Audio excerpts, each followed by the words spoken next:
Go to start it, and nothing.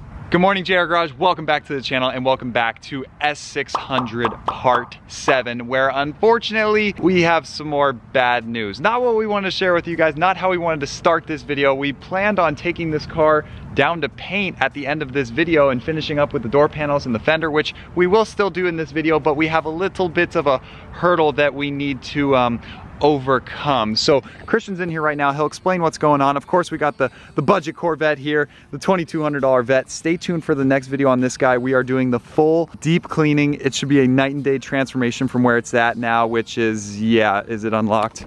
Yeah, which is pretty disgusting. So yeah, stay tuned for part 3 on this. And then Budget Boxer, as you guys know, we gave away this car to celebrate 1 million subscribers. We randomly selected a subscriber. That was Josh, and he is coming in 2 weeks to come pick up his new Porsche. So that's awesome. We'll film a vlog with him, so stay tuned for that. But Christian, the bad news. I heard you mention a little hurdle to overcome. We can overcome little hurdles. This is more than a little hurdle. If you have the keys, I'll show them what we're working with. Go to start it, and nothing. We don't even get the key to turn. It goes about a half turn, enough for the steering lock to come off. The key fob works, lock and unlock. Let me hop on the passenger side. We have never run into this issue before. Just like he said, it won't turn.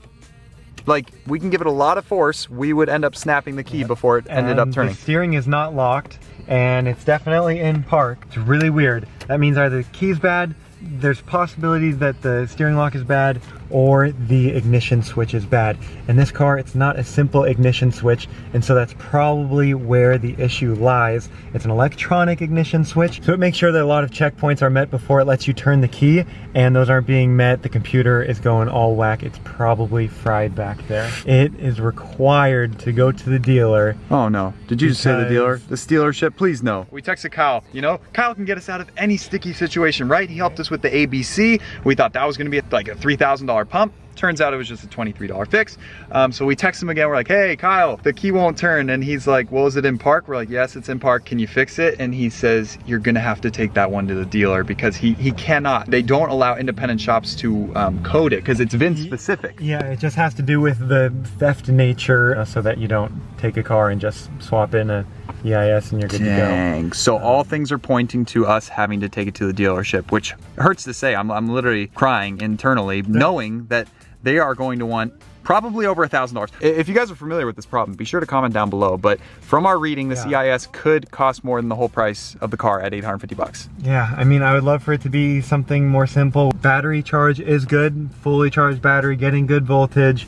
And so that's the one other reason that the key might not turn if all those other things are met. This is not good, but regardless, we still have the fender to put on. We can begin at least working on the airbags that need to be replaced and a couple other things. Go on. The mirror. All those things can happen. But no, we can't even start it to get it back to the warehouse. Yeah, we're gonna have to run all the tools out here. So this is definitely not how we want to do this video, but as you guys know, we don't hide anything.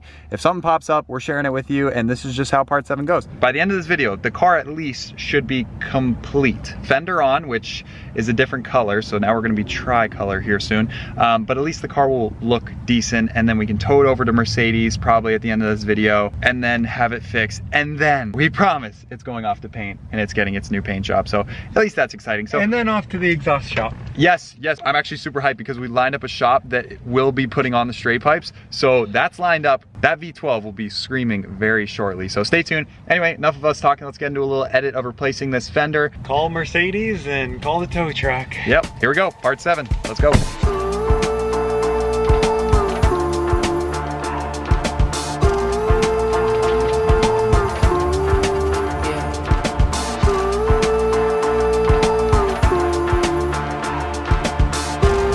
the old, on with the new. Okay guys, I'm back and look at that, Christian's got the new fender on already. Yes, fender 1833 is on the car. It is a beautiful champagne color, making our two-tone Mercedes tri-tone. Yes. This is crazy. Forget the blue and silver, now we got gold, blue, and silver. Comment down below if we should rock tri-tone on this bad boy. Well, in all seriousness, I had that two-tone, you know, ideas, wheels turning. Originally it was, of course, silver and blue, but blue and champagne. No, you're crazy. You're crazy. Get that out of your mind.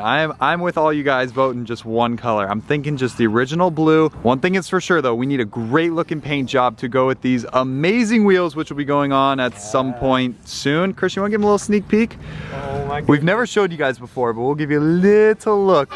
Ooh, okay. That's it. Stay tuned for the video. Again, these are just our loaner wheels from Kyle. We're not rocking these. But we need to get these wheels out of the car so that this car can be a little more presentable to Mercedes. So we're trying to make it look just a little bit better for them. The fender's a start. We're gonna get the wheels out of the back to clear it up a little bit. Stay tuned for these guys to go on. Can't wait. 20-inch chrome wheels. They're gonna look amazing with the new paint job.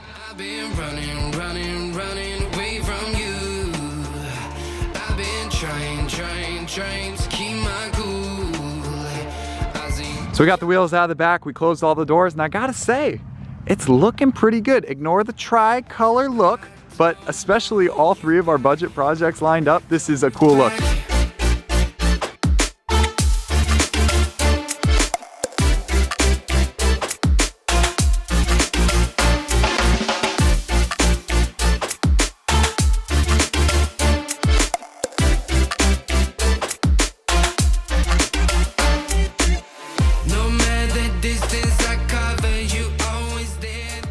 This may be the only time that all three of our budget projects are together because the winner is coming to pick up the Porsche here in 2 weeks. This is going off to paint. Soon, one of these days, we promise, we will put all of our cars out. We'll line them all up and get the craziest Instagram pictures and like YouTube content intros. All running at once, that would be kind of cool. Yeah, a rev battle between them all. I don't know, we can definitely do some cool videos with all of them. Anyway, the S600, at least, despite it not running, it does look pretty good now that it is all whole. Back inside the warehouse, we gotta share with you one Aston Martin update, and then we'll organize towing to get this thing over to Mercedes, hopefully tomorrow morning or tonight, we'll see, but that's later in this video, so let's go. Oh, and by the way, for all of you guys who wanted truck updates, boy, do we have a lot of them, but for starters, we'll give you one here. You guys remember how this bed was completely smashed in? That's why we got it at auction for so cheap. Well, look what's no longer messed up. It is now perfectly straight. So that and a lot more coming soon on the truck. Straight pipes are definitely in order. Look at the method race wheels with the aggressive Yokohama tires, looking perfect. So anyway, let's see if I can climb up here. And we got 2 new batteries in it, so now it starts so quick. Boom, runs perfectly. Ever since that full stage 3 bulletproofing, this thing has been completely trouble-free. Also, we did some more mods with bulletproof. We did some cooling mods, so stay tuned. We'll tell you what we did in the next 6.0 video. But into the garage where we have the Aston Martin here with taillights finally. Yeah, so if you were super attentive to some of the past videos, you might have noticed no taillights in the car, but they're back and they're not all bolted down yet. But that's because we just finished installing rebuilt, refurbished, modified units, the Vinatech, all the way on the other side of the world in Europe. These Aston Martin taillights are a whole story because right now, if you go to the Aston Martin dealership and you have a burnt out taillight bulb, even if it's just one little bit of it and everything else still works, they're gonna tell you, sorry, your only option is to buy a new taillight at the cost of over $1,000, probably closer to $1,500. Each. So that was not happening, especially because it's gonna be another taillight that'll just fail again. What they do is, it's because they're not sealed well and they get condensation and water and moisture in there and it ruins the LEDs. So that was our problem. It had a few LEDs going out when we bought the car and we're like, no big deal, like turn signals still work. Well, 2,000 miles later, turn signals didn't work and the brake light went out. So the whole thing was fried, like done. Okay, got the keys. I'm excited to give these a try. Christian says they do some cool features. Let's start with a lock and unlock. Lock. Whoa, that is... Tell Jeffrey about all this. So I had no idea. Unlock, same thing. Sick. Even faster now. Now go hit the brakes. Okay, here we go. Ready, brake? Yep, cool stuff. Brakes. Now turn on the headlights. Turn signal. Turn signal. Yo, I can see it in the reflection of the camera. This is sick. And running lights. Yup. What? Reverse? Reverse maybe doesn't go unless the car... Oh, there we go. There's reverse. LED. That used to be incandescent before. Sweet. Well, thank you, the Vinatech. Link down below for all your Aston Martin and other needs. Christian wasn't kidding. He not only fixed them, he upgraded them at the same time. And we're saving money.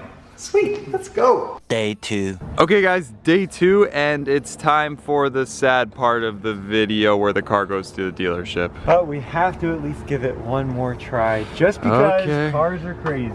But yeah, after some research last night, we're pretty sure it's this EIS, which is really unfortunate, but oh well. Just somehow magically fix yourself. Okay. Same thing, won't turn, darn. Okay, well we tried. Okay, so tow truck time. Just then. Guys, I was literally just sitting in the truck waiting for the tow truck to come. It's about 5 minutes away, and I hear the S600 start. I asked Christian what the heck just happened, and he walked away. I think he's calling the tow truck driver to maybe tell him we don't need a tow. I am so confused right now. I'll tell you what we just did. So one of these boxes was making like a weird beeping noise, and we went to go investigate a little bit, and we looked down in the little cubby hole here, and it was completely filled with it was like halfway filled with standing water. So I'm like, that doesn't look good. So we removed all these, whatever, I think we got an amp and a CD changer, all this kind of stuff, and then we drained the water out, and now Christian started it. I am literally so confused right now. We're gonna have him explain what the heck just happened in a minute here. He's still on the phone. What in the heck did you do? Sorry we didn't get to video all that. The tow truck driver was gonna be here in like 5 minutes. We just happened to notice that there was standing water in the rear compartment. I told him that. That's it? And you just started it? All that out, and that looked very bad because there were a bunch of modules and computers back there that were just submerged in water. Got some like huge monsoon rainstorm about 2 weeks ago, one or 2 weeks ago. Oh great, so it's wreaking havoc for 1 to 2 weeks. Oh, and this, that's open. Okay, that has got to be shot. That's not good. It's like an amplifier. It's like the amp. I mean, does the radio still work? This is bad, but it's great that it's running. I mean, we thought it was going to be $1,000 EIS. Oh, here come the comments. You guys staged all of this. There was no tow truck coming. It worked all along. No, we did not. Yeah, I felt so bad running off and having to call him like, oh, never mind. He was literally like 5 minutes away. Him being late just saved our butt. This would have been sitting at Mercedes for them to go through and find all the things wrong with it. So to get these things drying out, we're gonna back it out and put it in the sun so that the heat hopefully gets some of the moisture out of those components.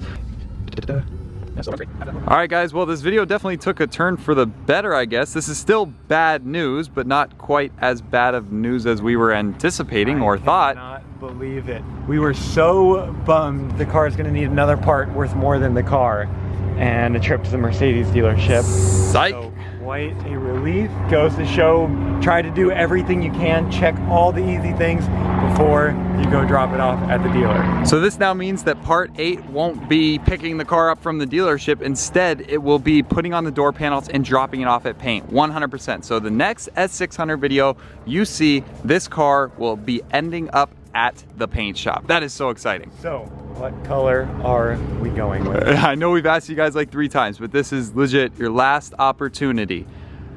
Christian wants two-tone still. I want single. Now we got that champagne color with the blue. No, we're not doing no gold. Forget it. Comment down below. Settle the beef between us. I want 1 color. He wants 2. He wants 3 for Pete's sake. Okay, so let us hear it in the comment section down below. Also let us know if you like these wheels better or the ones that we gave you a little sneak peek of earlier in this video. Definitely that new wheel and tire setup is gonna look great. Yokohama's sending out some new tires, so it's gonna ride like a dream, like a proper S600 with that new ABC suspension. Look at that, proper ride height, because we fixed that issue. It wasn't the pump. We've dodged 2 bullets with this car, but we also got hit with one with the coil pack. That was $1,000 and there was no way of avoiding that, but that's S600 life for you. Subscribe if you're new. You're not gonna wanna miss part 8, 9, 10. Straight pipes is definitely within the next 3 videos, I'd say, so that's exciting. Probably number 2. Thank you all so much for coming along for the ride, the ups and downs of this V12 Mercedes project. Always something new. Thank you guys for watching. We will see you in the next one. Say that it feels right.